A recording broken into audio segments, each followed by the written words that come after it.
Welcome to Ravens Across the Pond, your place for everything Baltimore Ravens. From a fresh, European perspective. Plenty of laughs, plenty of piss-taking, and of course, questionable insights. Sit back, relax, grab a beer, and enjoy the show.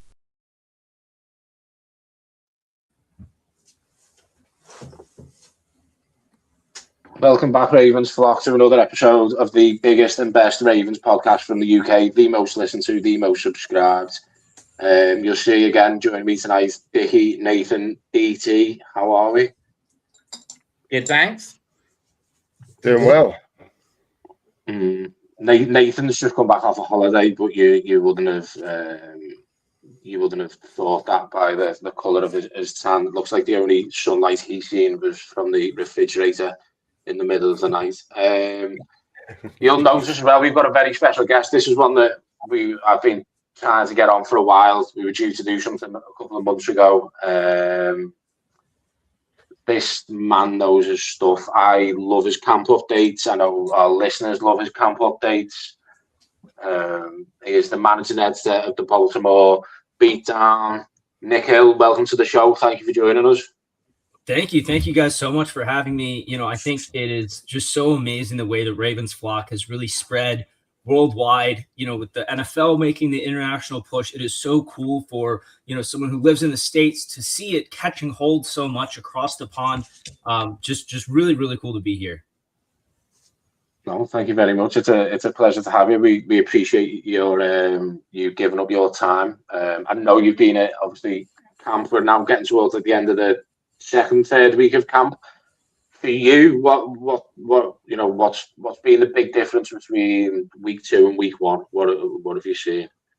So I think the offense has rebounded a little bit. I think a lot of the talk, even this week, was about how, and I will say this has happened at pretty much every training camp I've gone to, where the Ravens defense has come out early and really just taken the offense's lunch money for several practices in a row. I think one element of that is the continuity in the Ravens defense, both when it comes to personnel and when it comes to their scheme, right? New head coach with Jesse Minter, but he's still coming from the same family tree, the same defensive tree as really all of the Ravens past defensive coordinators for 10, 15 years now. So it's a variation of the same scheme they've been running for a long time. So terminology, even down to like what they call different positions and things like that, it's all carried over from the last team. Now, obviously, differences. There's kind of a renewed attention to detail on the defensive side of the ball. I think more focused to how the different pieces of the play fit together. But on the offensive side of the ball, it's a lot of new, right? You have a new offensive coordinator. He's a young guy. He's a first-time play caller. It's his first time installing his own offense. You have 3 new guys along the interior of the offensive line. And then you have, other than Mark Andrews, Zay Flowers, and Rashad Bateman, really an entirely new group of secondary pass catchers coming in. And so I think that has been an element in the offense being a little bit slow to start. I will say Lamar Jackson had a really good day today. And it's not like Lamar's having a bad camp specifically. It's just a new offense still gelling together. But Lamar had a really, really good day today, had a couple nice balls. One was a perfect hole shot to Devontae Walker, and another was a corner route to Rashad Bateman. And I will say Bateman gets a lot of flack within Flock Nation. But it almost felt like, even with him out on, I think he was out for Tuesday and Wednesday, it almost felt different with him on the field. Like, I'm not sure he's that level of a guy who's like, your offense is going to go from pretty good to extremely good if he's on the field. But it does feel like he is one of the guys that Lamar has a really high level of trust in. Even with all the young pass catchers, he's still working his chemistry out. I love to see that. I've always been a big Bateman fan. So I've always been annoyed that Bateman never worked out. Like, he was one of those guys, and obviously injuries is one of the reasons why it's never quite worked out. So I don't think that's necessarily looking good, but I think it's good to hear that Lamar's got chemistry with him, because that's also been a question a couple of years ago. Like, he's not thrown to Bateman because maybe he's not had enough time to build chemistry with him. Like, does he trust Bateman? So that's promising. That's promising to hear. Yeah, if you go back to 2024, Bateman was primarily a deep threat. He had like a large percentage of his yards were on deep balls. And then last year, Lamar doesn't have time. He misses time. Lamar doesn't have time in the pocket due to the offensive line, and it's harder to hit your deep guys downfield. One thing Bateman has said multiple times this year was he feels like he's getting used in different ways. There's a stat out there where he is close to the bottom of the league since he was drafted in getting snaps in the slot. And this is something he was really good at in college in Minnesota, and the Ravens just haven't given him the chance. He said he has felt one-dimensional as in that deep threat role, but in camp, we've seen him moved all over the field. He's getting put in the slot. He's getting put out wide. He's getting put in motion. They're giving him bunch formations to give him free releases off the line of scrimmage. Really diversifying his usage is really what I've seen from the Ravens so far. What's that meant for? Sorry, quickly. Like, if he's being used in the slot a bit more now, obviously we've always seen Zay being the slot receiver. Like, what are we seeing from Zay in that sense? Then, if Bateman's being used in that, is Zay role changed slightly? I think they're moving all around more is the thing. I think that's probably the change. I think the Ravens, Doyle does not seem to subscribe to the traditional notions of X, Y, Z receiver, wide receiver 1, wide receiver 2. I think there's really an emphasis on trying to use Flowers and Bateman in as many different ways as possible. Bateman is still kind of the guy who, you see him making catches over the middle. You see him making catches along the sidelines, a guy who can do a lot. Flowers is just kind of another level of player, another level of athleticism. If you can't get hands on him off the line of scrimmage, he is going to run rampant. And so I would still expect him to take more of the snaps out of the slot. He's going to be the primary motion guy more of the time. But I think just putting Bateman into that mix and getting him some different looks forces defenses to play him a different way. Instead of defending him primarily as a deep route, they really have to account for him at all levels of the field because he does have a complete route tree to do that. Nice. Another wide receiver that we've seen loads of clips of from camp the last 2 weeks, Jacoby Lane. What are you seeing from this guy? We discussed it last week on our fair show back, and the amount of former all-pro wide receivers that have come out and said this guy was a day one talent. What are we seeing from Jacoby Lane, and how do you see him fitting into this offense early in the season, and then obviously his role developing as the season progresses? I think that's a really, really smart way to frame that question about Lane, because there is a difference between what he's able to do and the ways he's able to contribute right now and what the Ravens see for him in the long term. So Lane's profile, and it was this case coming out of college, was he's big. He's 6'4". He's got a huge catch radius, big hands. He is going to be your guy at the catch point. If you need a contested catch situation, lobbing the ball downfield. And so we've seen that. That has been the highlight, is his ability to bring in really tough catches, contort his body. And that was kind of the highlight of the first week, was his ability to go up and get balls. Lamar's willingness to throw balls into tough situations and give him a chance at it, something that he hasn't been really fond of doing with many young wide receivers in his career. So we saw that the first week. And then the Saturday practice the Ravens had at the Maryland Terrapin Stadium, we actually asked Lamar about Lane specifically, and he said that that's everything he's doing so far is great, but he wants to see how he looks when he puts pads on. The Ravens hadn't practiced in pads yet. Well, we got those 2 days of pads and last week, and Lane was phenomenal. Lane continued to make these highlight catches, playing through contact, playing through press coverage, which are two big pluses because he's a big, skinnier guy, and so you're not always 100% sure about his play strength. But he seems to have a good feel for using his size and his leverage to get separation, to break the press at the line of scrimmage. So seeing some of these early signs of development already. But on the flip side, all of these highlights are coming in these contested catch situations. But what happens when, you have a contested catch? It means you haven't separated. And so this is going to be the big thing for Jacoby Lane, is his ability to separate against NFL coverage. He has the physical limitations of being so small, so it's harder for him to sink his hips and explode out of his breaks. But that idea that, you can throw a ball off target and you can afford tighter windows because of his catching ability is one area that's going to help him contribute early in the year. I think this also dovetails with some of the talk about the Ravens tight ends not having the hottest start to camp and not really being sure what we're going to get out of them. We're still going to get plenty of Mark Andrews out in the slot. Durham Smythe is going to be a big-time inline blocker. But if the Ravens are looking for a power slot, a guy who's bigger to operate out of the slot, after seeing Jacoby Lane operate over the middle of the field, play through physicality and play through contact, I think that could be a role for him early on as well. And then it's really just a matter of how his route running expands and his ability to, develop a more nuanced route tree, learn how to set up his coverage, and just find a way to more consistently get open instead of constantly relying on these contested catch situations. Yeah, so I was just wondering, Jacoby Lane, have we seen much of him in the red zone in camp? So obviously the red zone was a bit of a disaster area for the Ravens last season. Jacoby Lane brings that massive size that we haven't really had in our wide receiver core for a while.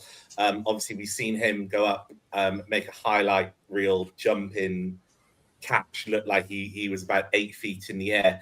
I mean, do you think that could be almost like a specialist role for him as a red zone threat as he gets used to the pace of the NFL season with that big catch radius? I can imagine that Lamar's going to be able to put the ball where many cornerbacks simply are not going to be able to get to in order to compete.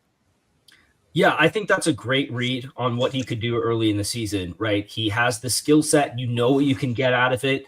And you're going to have, again, this is Derrick Henry's in this offense, right? They're not going to be a crazy pass-happy offense, so it's still not going to be that easy for Lane to get opportunities.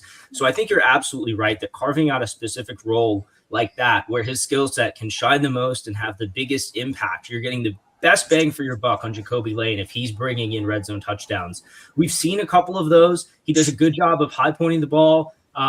He's a big guy in the back of the end zone, and so you can throw a ball that's 8 feet in the air, like you say, going over the back line of the end zone, and Lane's going to go up and bring that in. So when you have that kind of a guy, I think those situations where you have the red zone, you have on the sidelines, right? Even just from a physical standpoint, his length allows him to reach further over the sidelines to catch a ball that, like you say, impossible for another cornerback to get to. And with Lamar, it's really interesting because in his career, no quarterback likes interceptions, but Lamar Jackson hates interceptions. He gets so viscerally angry if he throws an interception, even in practice. This is a guy who likes targeting open windows. He doesn't historically like targeting tight windows in these contested catch situations. The amount of times he went to Hopkins in those situations last year was probably the most he's been willing to target those kind of jump balls. But with Lane, he seems to be testing what is Lane able to do? If I throw the ball here, how does he catch it? If I throw it here, how does he catch it? What's the best place for me to put a ball against this kind of coverage, against this kind of cornerback? The whole thing it's very, very, they're really into the nitty gritty details. They're really into that level of granularity on what they're trying to work on. And so, I absolutely could see Lane being a big red zone threat early on, especially, this is nothing against Zay Flowers. He is just a smaller guy who doesn't score as many touchdowns because he doesn't have that catch radius in the end zone. I think he'll get in the end zone a little bit more this year, but I think if you are in a situation where Lamar feels comfortable throwing that jump ball, that fade to Jacoby Lane, that's a real weapon the Ravens really haven't had in a long time consistently. It's a great point. Yeah. The red zone stuff, especially. I was just going to say, Nathan, you mentioned Andrews earlier. Andrews was always our red zone target guy for a long time, and obviously we don't want to talk too much about drops and all this kind of stuff, but Andrews hasn't been necessarily consistent in camp as well, from what we've been reading. So having someone like that who can be that target guy in the red zone just gives another element to kind of think maybe we're a bit safer now from those drops. I mean, you're talking about the different types of catches he can make. We've got guys here that have been crying out for a guy that can reach over, reach around, grab these balls. It's kind of play that we kind of need to see in the red zone that we've just not had for ages. Yeah, agreed. And I think it's interesting the Ravens went back-to-back with Surratt and Lane. So they kind of drafted two guys that are in that archetype, and Lane has emerged as the guy to look for early on. But, don't count out Surratt. I thought he had a really good spring. He did a really good job finding zones, finding open spots and zones and underneath coverage. That's an area in which Lane is kind of always moving. He's not really have that feel for feeling the entire defense yet. And so it'll be interesting to see exactly how it plays out between the two of them, not only this year, but in the years to come.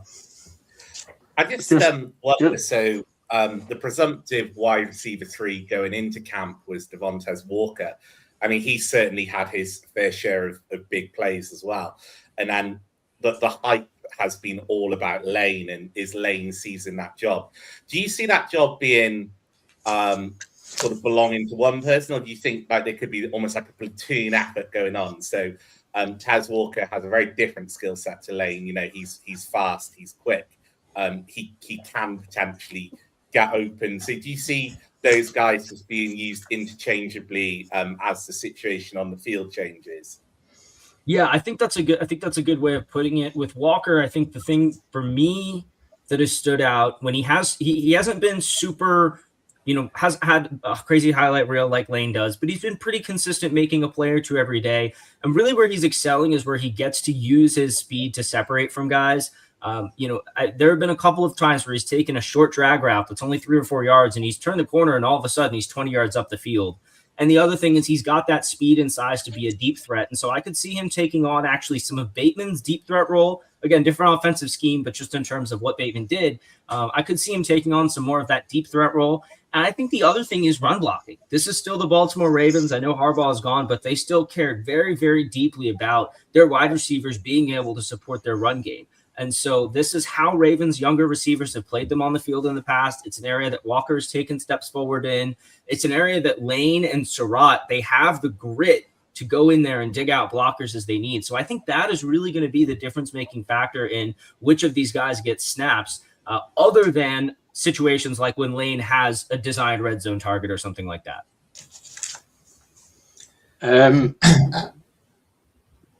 Go on, Nathan. I'll let you go. You've been trying to chime in for 10 minutes.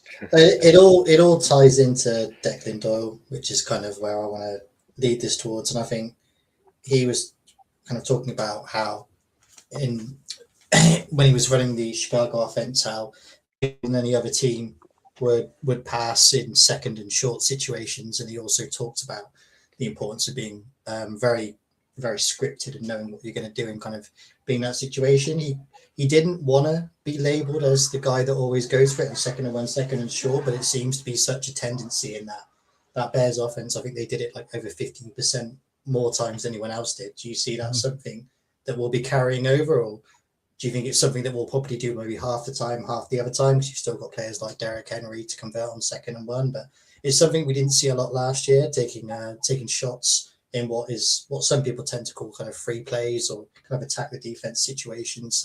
How do you think that's going to kind of feed into how we play going forward? I'm so glad you brought this up, Nathan, because it's been something that I've posted about a bunch in the last 2 days. It's been rolling around in my mind a lot. And I think where I've landed, and you talked about how this fits into Declan Doyle overall, right? Where I've landed is I think that the Ravens early on might be a little bit more conservative in those situations, be a little bit more willing to run the ball with Derrick Henry, get the first down, and keep the ball moving down the field.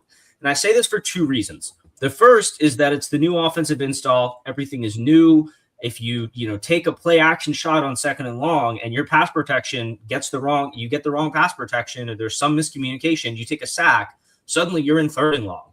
And one thing that Lamar does need to improve on from last year is holding on to the ball and taking sacks. His sack rate, his pressure to sack rate ticked up last year. And so may not want to put him in a lot of those positions early on where he's hunting for a big play downfield.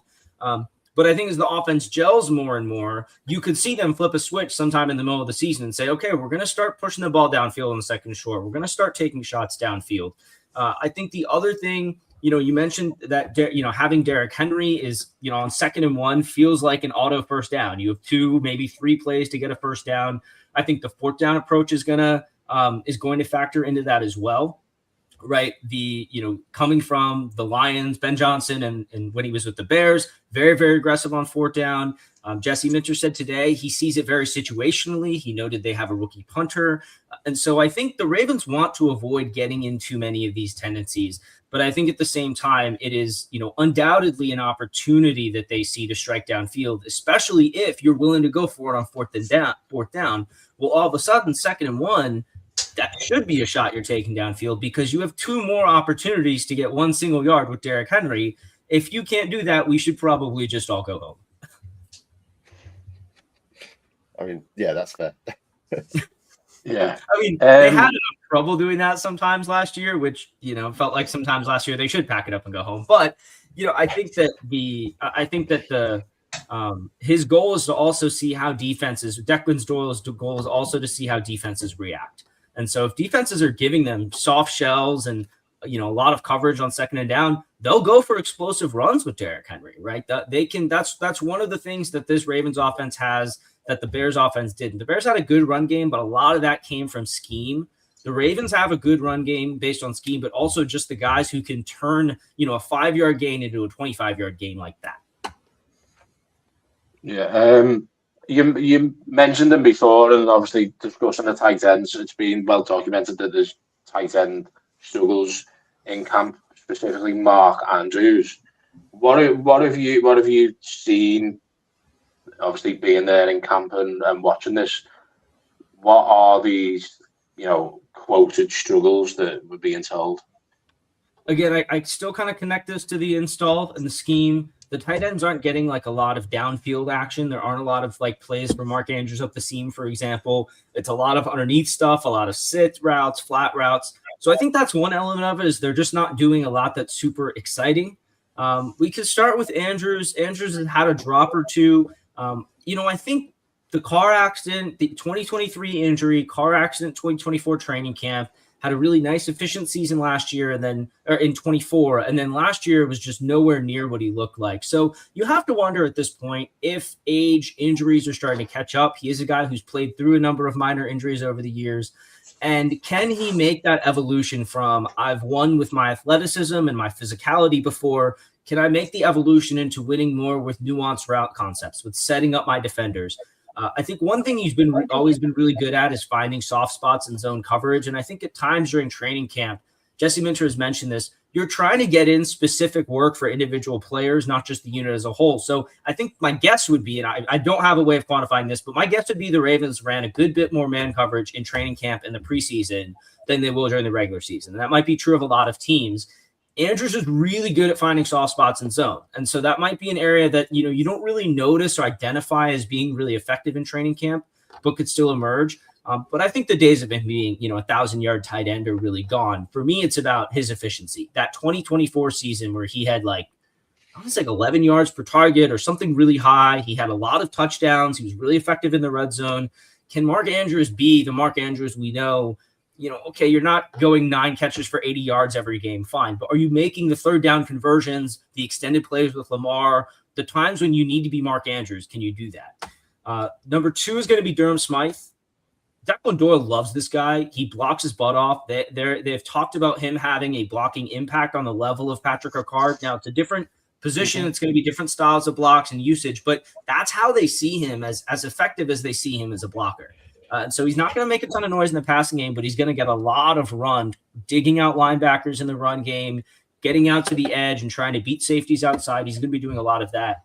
The real X factor are going to be these rookies, right? And Matt Hibner, Josh Cuevas have not really flashed so far. Cuevas has struggled with drops. He had a much better day today, had a really tough catch in traffic that I thought was encouraging. Hibner, his athleticism to me was the real exciting part about picking him, but we haven't really gotten to see that. Again, tight end route tree in this scheme just seems to be a little more pared down, a little more simple, not really focused on pushing downfield. And so that is going to limit what an athletic guy like Hibner can do. He had a catch and run today, and I remember writing my notes. I was like, forgot he can run. Let him run. He's a guy who can pick up yards after the catch.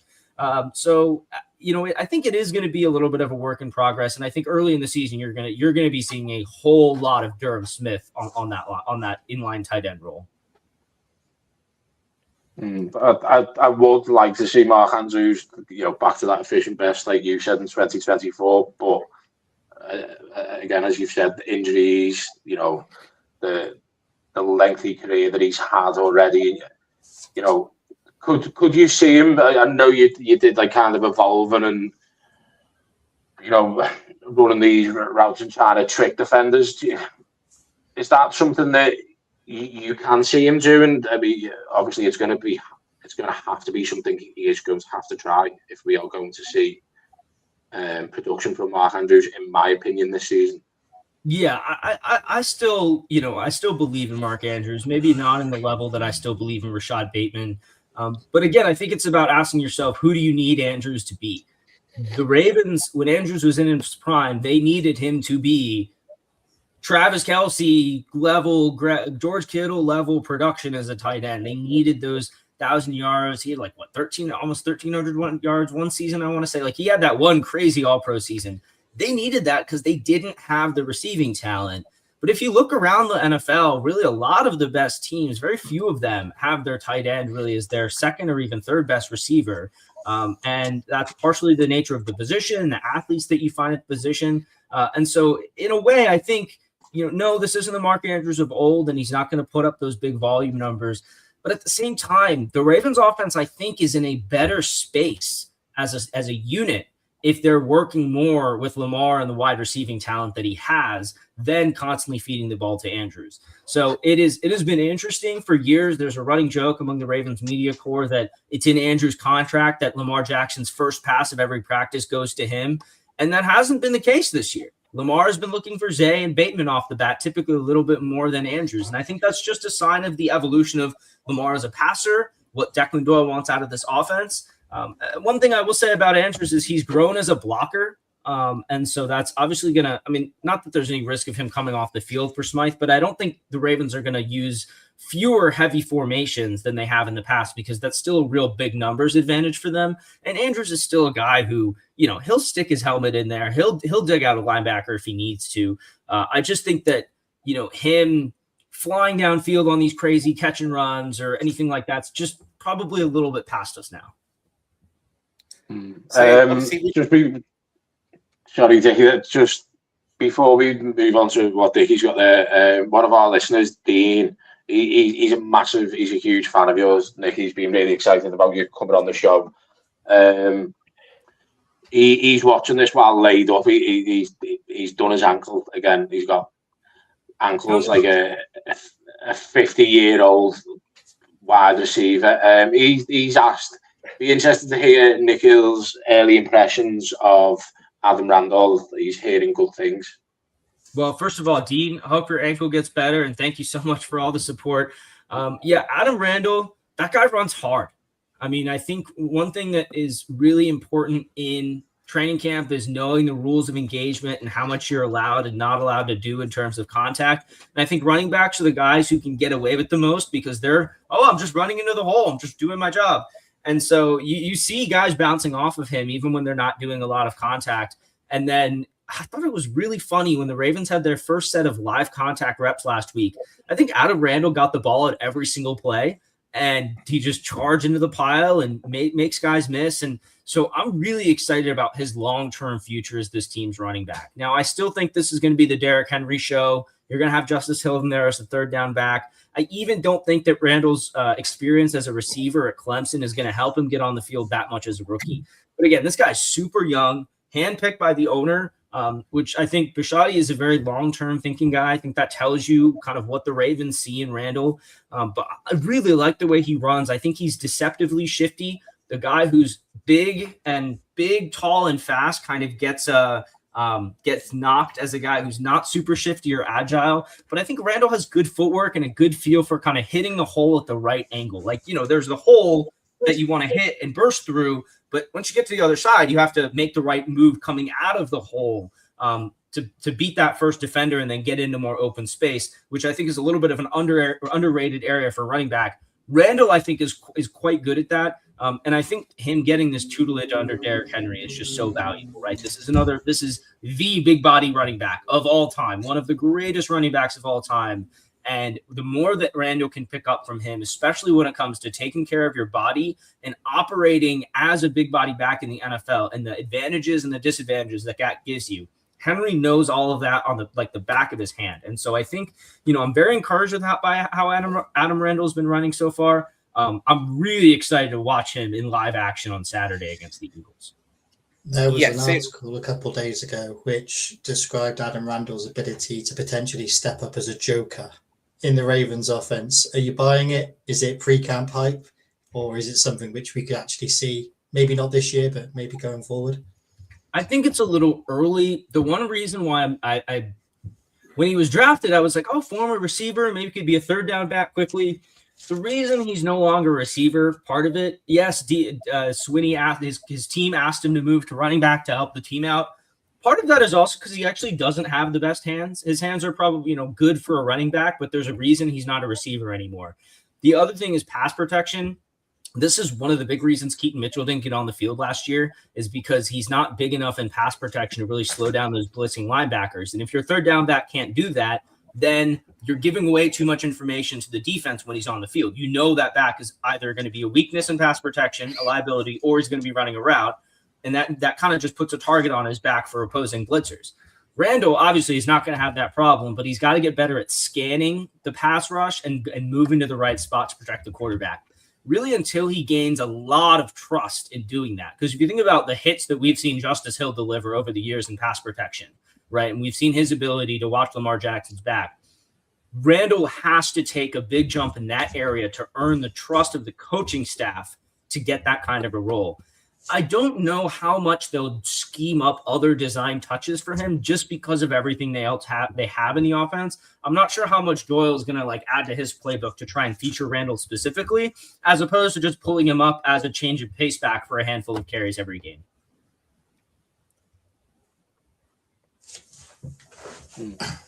Vicky? Yeah, I think, I don't want to circle the conversation back too much. I suppose my question was about young players and the more they can do to get onto the field. I think Nikhil there just mentioned Adam Randall in pass protection, and realistically, until they are comfortable with that, his role on the field doesn't, short of a few design plays, he has to sort of gain the trust of the staff there. But before that, we were talking about the tight ends, Hibner and Cuevas, and I just wondered, have we seen them moving around the formation at all? So this year, it doesn't seem like we're going to roster a true fullback. Lucas Scott is on the 90-man, but will he make the 53? Have either of those guys been playing that H-back role in situations where a lead blocker fullback is required, to your knowledge? So I think I've seen actually all of them at one point or another. I think even Mark Andrews, this was early in camp and probably not something that's happened much since, but even Mark Andrews lined up in the backfield on run rep. So I think one thing they're emphasizing, we talked to the tight ends coach, I think it was yesterday, maybe the day before, and he was emphasizing everyone knowing all of the roles, because you want everyone to be able to step in at any moment. I think Smythe is going to be probably the if you think about Ricard's role as a very versatile blocker, right? They lined him up all over the place. They put him in motion. They put him in the backfield. They put him on the line of scrimmage. They had him, blocking from pretty much every alignment you could ask a player to. I think that's probably Durham Smythe this year, is he's going to be the kind of featured blocker, the versatile blocker. He was like that in Mike McDaniel's scheme as well in Miami.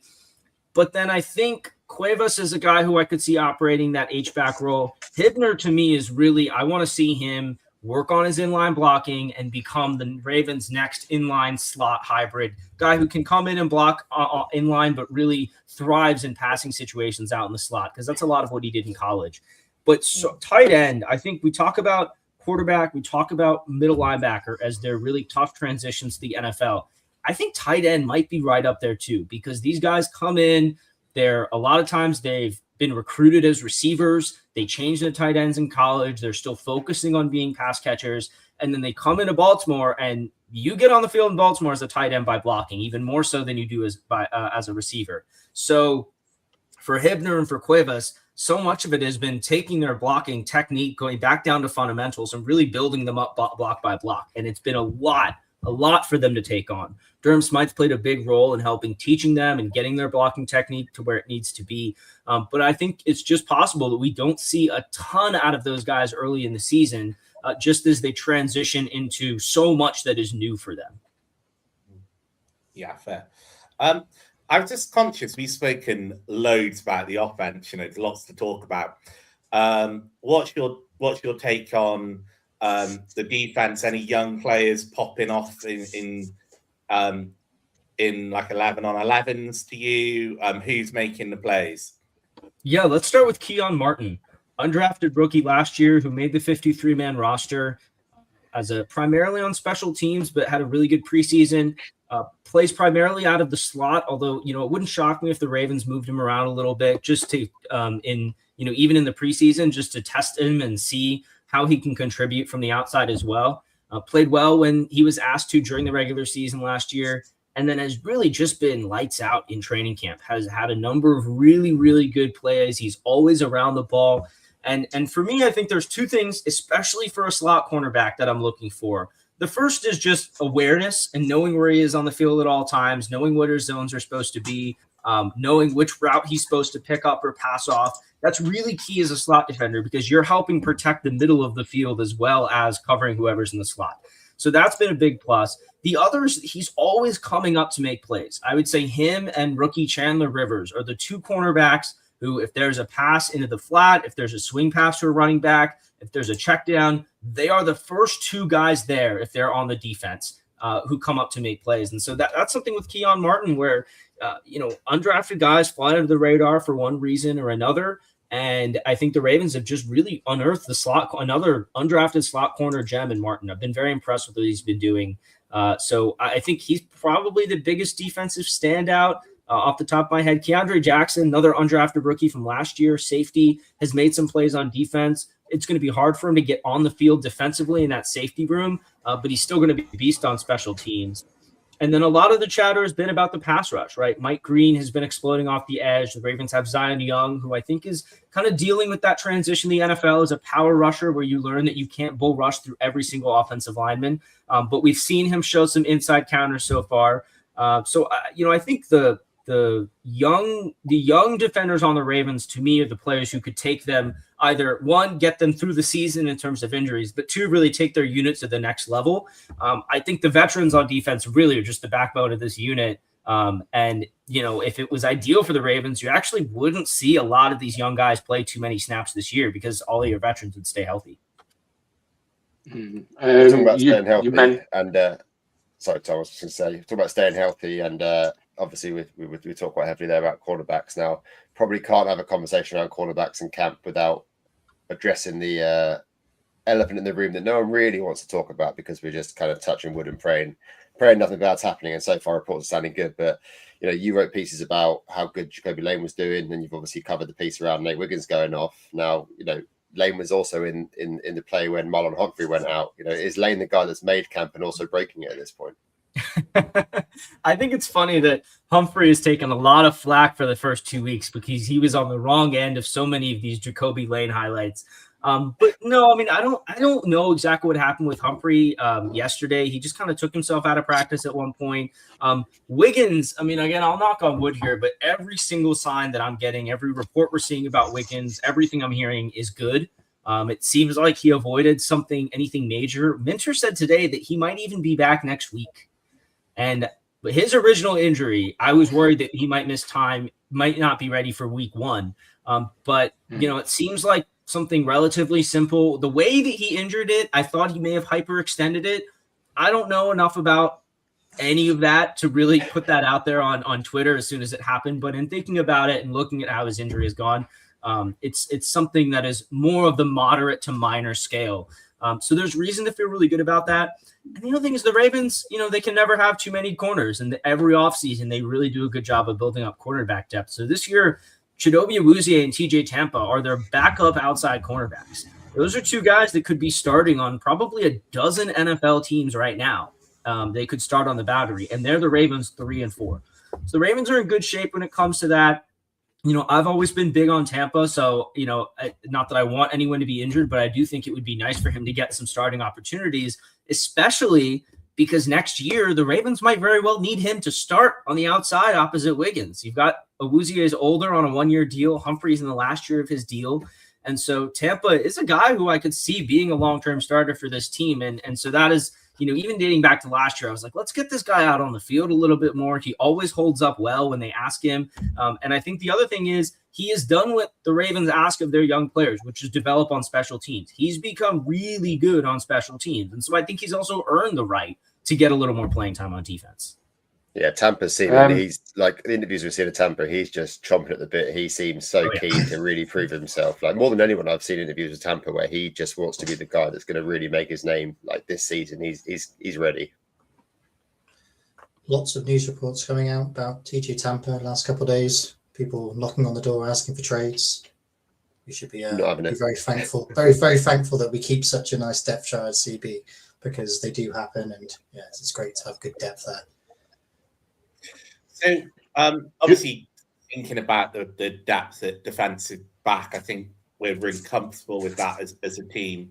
How do you feel about how is the competition playing out at inside linebacker? Obviously, Teddy had a very impressive rookie season from where he was picked, but is still on the PUP list.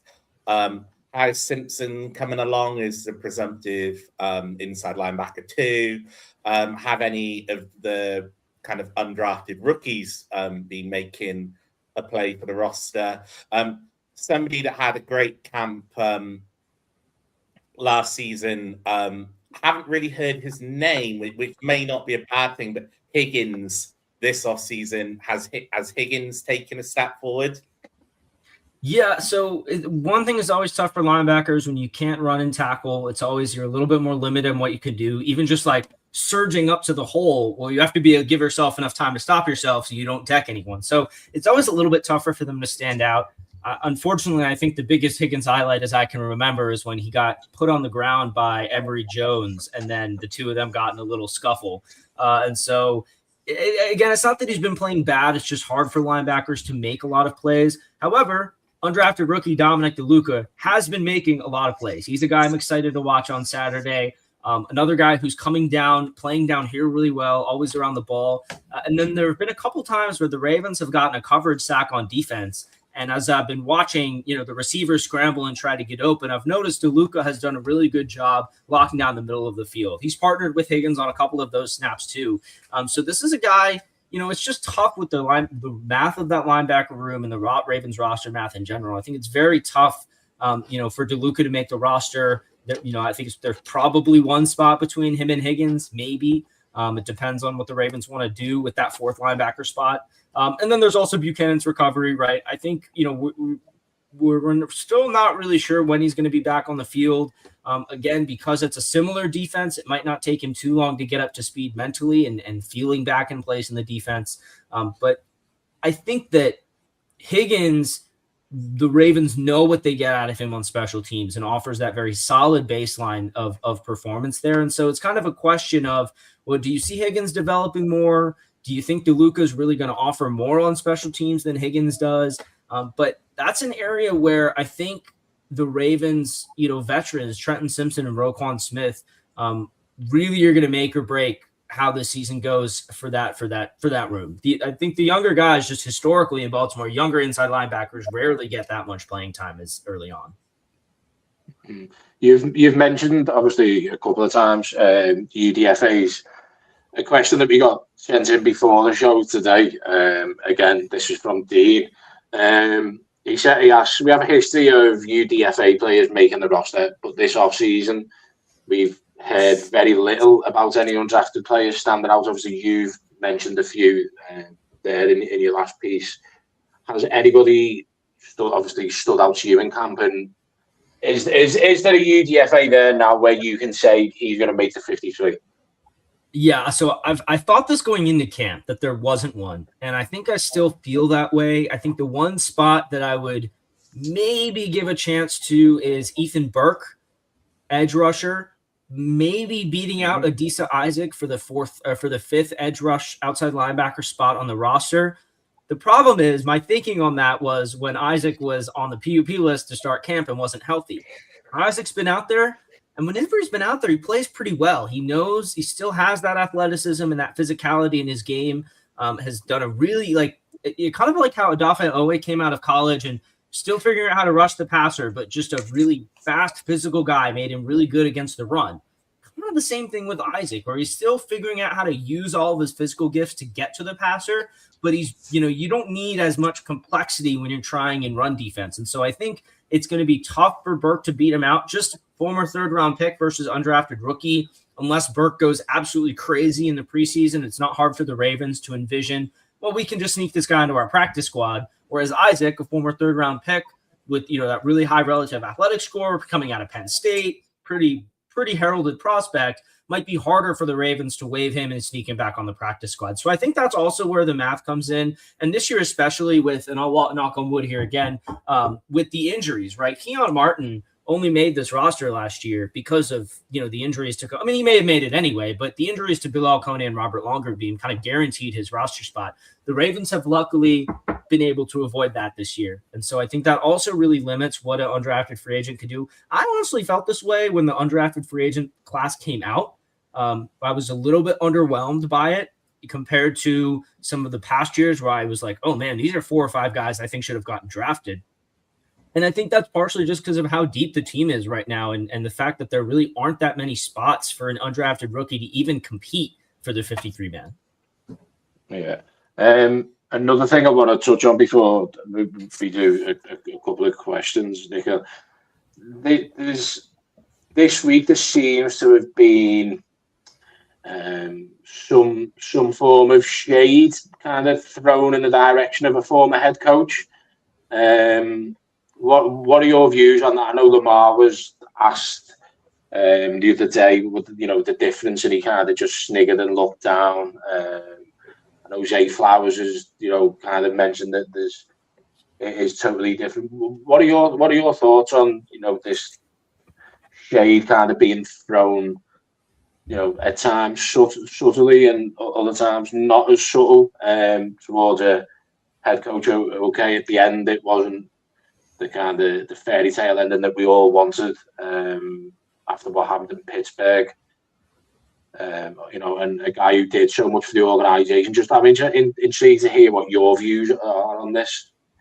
Yeah, so I think no one in the castle is ever going to underrate what Harbaugh gave to this franchise and how long he was able to coach them and perform well for them and the different teams that he put together.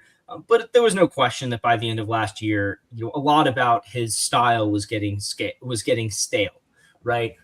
Yeah. The big focus, and I probably don't have time to count exactly how many times it comes up, but just glancing, I can see 3 or 4 instances of players when asked about the new coaching staff in one way or another, talking about details.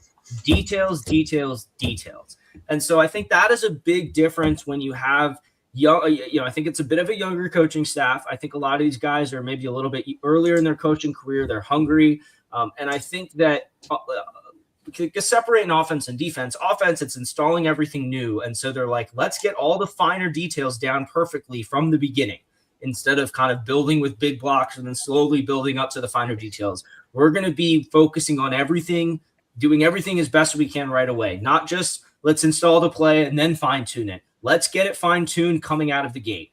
So I think that's one thing that's a little bit different.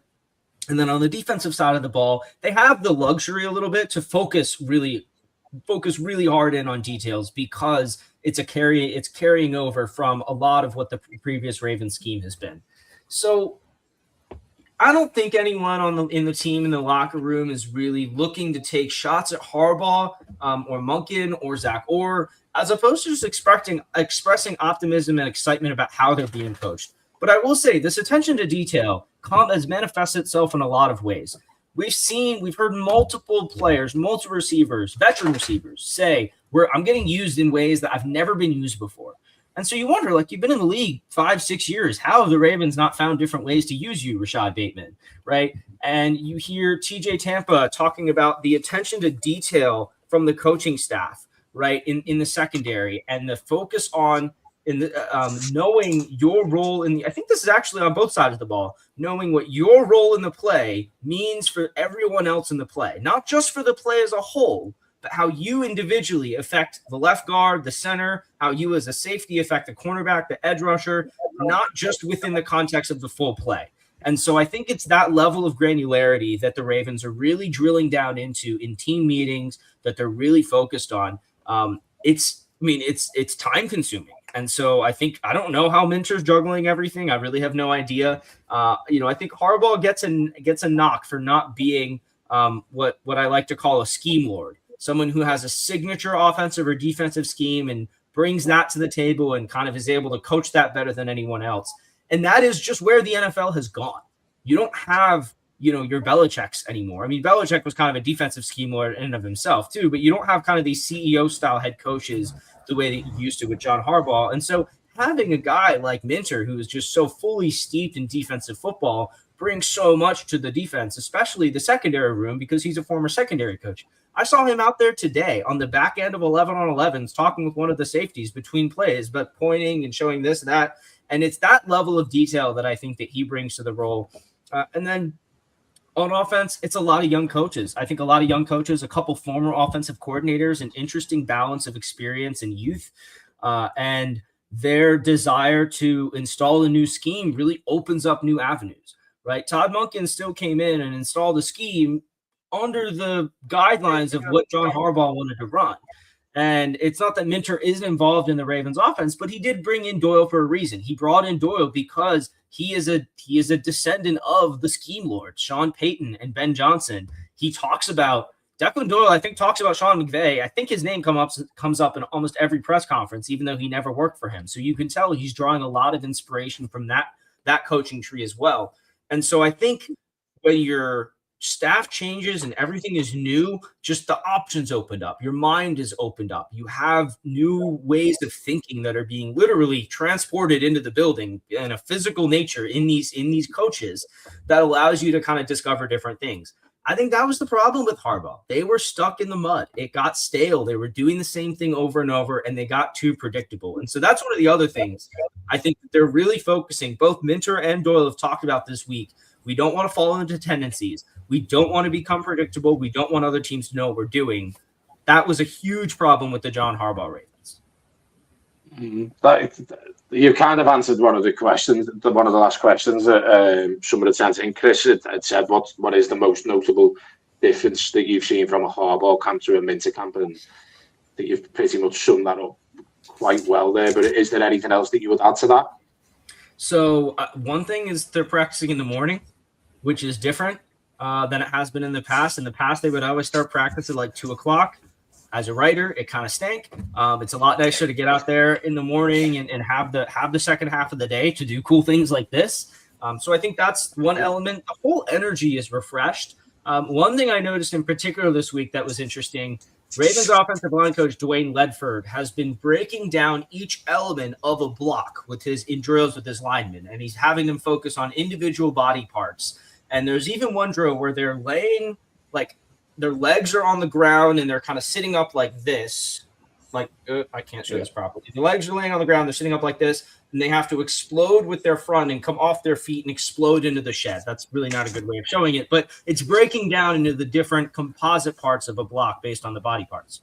Well, I saw the defensive line coach doing something similar with the defensive line yesterday, which I thought was really interesting, how they're using these elements on different side of the ball, but they're using them in similar ways. And so it's breaking things down into smaller and smaller levels of detail, and then putting it all together when you say, okay, we've worked out our lower legs, our upper legs, our torso, and our arms. We've done individual drills with each of these parts of blocking or deconstructing a block. Now let's go out in the field in 11-on-11s and put them all together.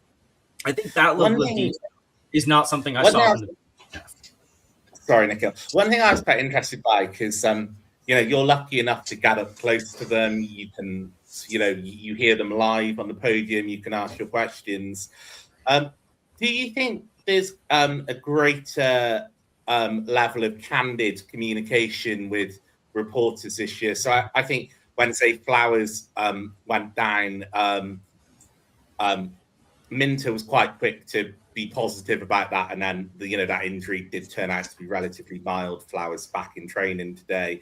The same when Wiggins went down, Minter was quite quick to say, I feel positive about this. We've also seen players get praise, and then the next day, come out in camp and really shine. Whereas I feel like with Harbaugh, we would very much, Harbaugh would say, I haven't seen the medics. I don't have the information. Wait and see. I just wondered, have you really noticed that difference in communication style? Yeah, I think your analysis about the injuries is spot on there, right? Harbaugh would Harbaugh would get the plausible deniability. He would talk to the media first before getting an update from the medical staff. It seems like Minter's kind of more in touch with the staff. I do understand why over time Harbaugh got more and more exhausted with talking about injuries. You think about some of the crazy seasons he's had to deal with.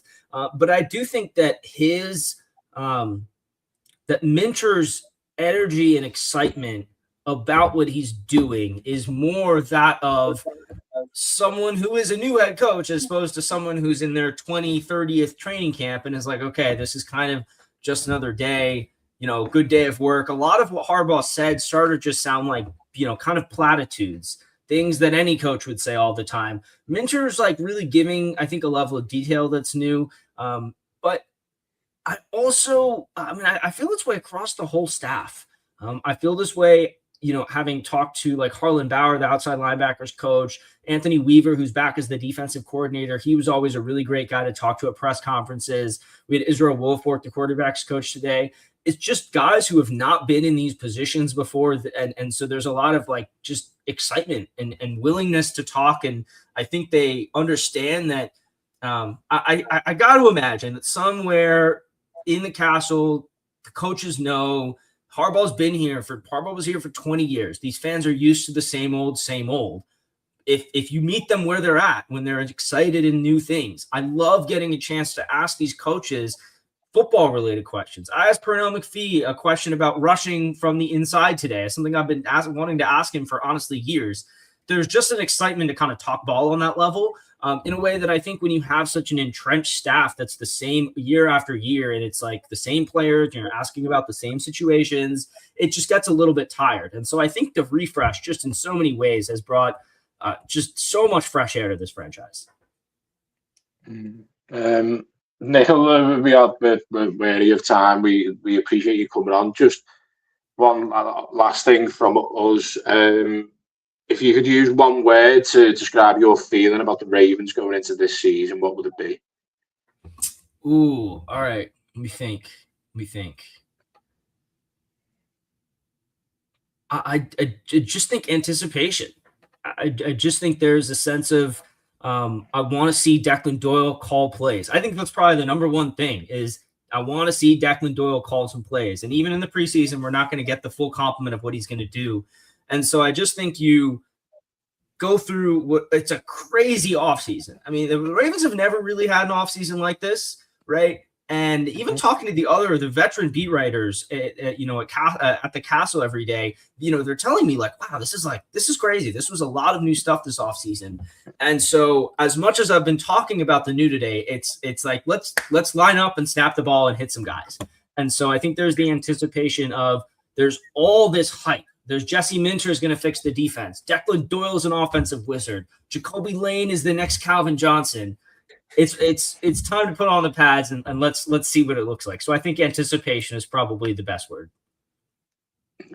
Yeah, Nikhil, thank you very much for your time. We thoroughly enjoyed it. The feedback we've got off listeners while we've been live has been excellent.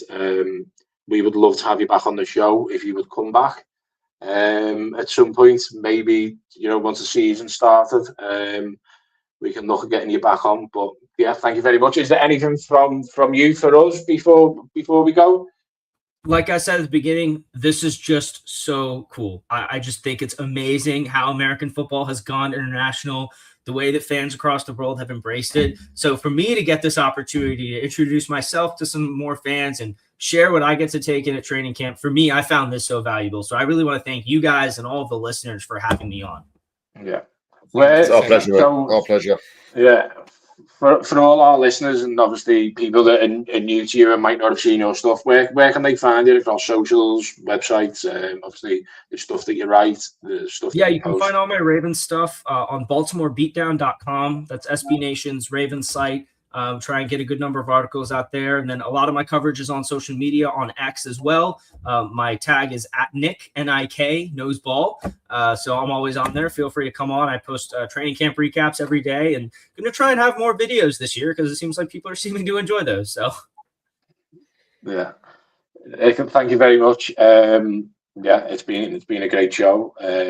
Richard, DT, thank you for joining me. Nathan, he's he's gone AWOL. I don't know what's happened with his internet there.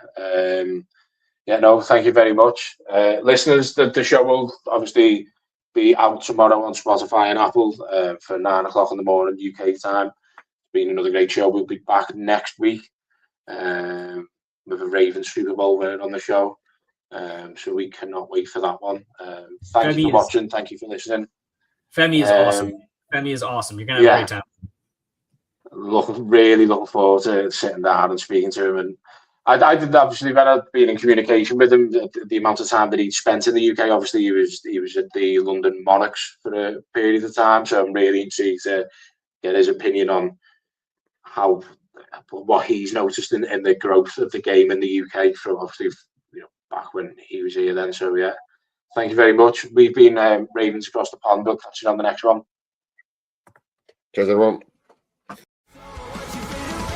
Thanks for listening to Ravens Across the Pond. We'll see you next time.